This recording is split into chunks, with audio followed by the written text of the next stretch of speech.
nalangga nako nga katawhan sa Davao del Norte.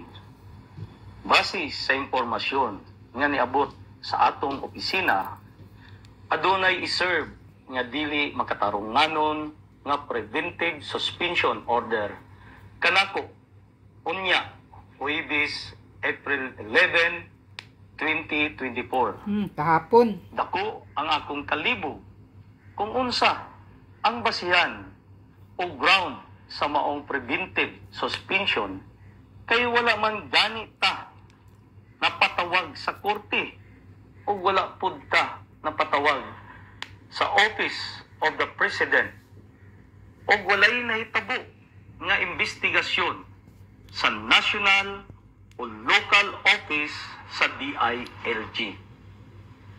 Unya, kalit lang sila nagpakanaog o preventive suspension order gikan sa Office of the President.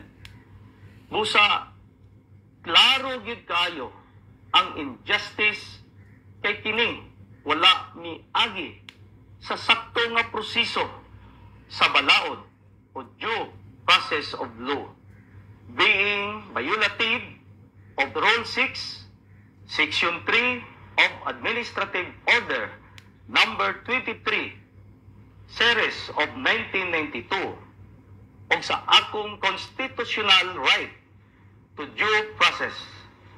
Sa akong pagkagobernador, wala ko'y laing gihimo kundili ang paghatag og serbisyo sa katawan sa Davao del Norte o kamong tanan saksi ni ana alang sa katuyuan sa kalambuan sa atong probinsya o kalambuan sa kinabuhi sa matag usa. Isip inyong Kuya Gob, ako nag-aawag kaninyo nga kita mobarog sa kung unsa ang tama. Atong batukan ang posibleng may tabong harassment, baka nga darating din power tripping. Yes. Nga paghimon ni ining mga tawhana nga gahaman sa pwesto unyang buntag. Kung ako gani nga inyong gobernador, ilang gidaog-daog, tama, unsa na lang taha ang mga yanong katawhan. Dili na tutugutan nga ang maghari nining Davao del Norte mga tao nga walay laing tumong kundi manggulo ang gahom o proteksyon yes sa ilang sariling interes mga o paghimo pang-abuso, pang-abuso power o tripper, pagdaog sa katawan. tama. Ayun. Sunod natin, ma'am. Hold your line, Ma'am Lorraine and Attorney Vic Rodriguez. Ang naging interpretasyon at madamdaming reaksyon ni former President Rodrigo Duterte dito sa sinabi niyang tendency to use authoritarian power. Yan pala ang galit ni PRRD kagabi. Power. What is very Authoritarian power ka, Koping. wala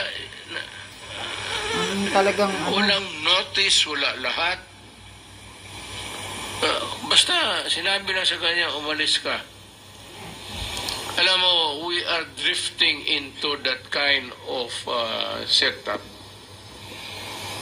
which I think, to me, is very important for the President to realize it.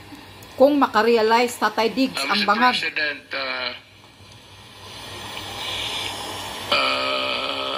hindi mo na sinusunod yung demokrasya. Tama. And you are, yung pag ganun na style, you are veering towards a more authoritarian. Mahirap yan, hindi sanali ang Pilipino. I am just warning you. Warning again. Ako sa isa talaga na hindi ako papayag. Na kung magtanong ka na what I intend to do, I will raise hell one day. I will raise hell for you, Kuting. ask the military and the police to join me. Yes. Must do it, Tatay Diggs. Not to force you out of the office. We'll just air our sentiment for you not to forget that the Philippines is a democratic state. Itong nangyari kay Governor, basta na lang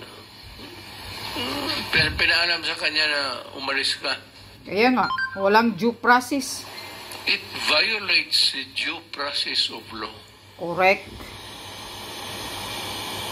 Very important yang no person shall be denied of the equal protection of the Constitution. Tanggalin mo ang tao walang rason.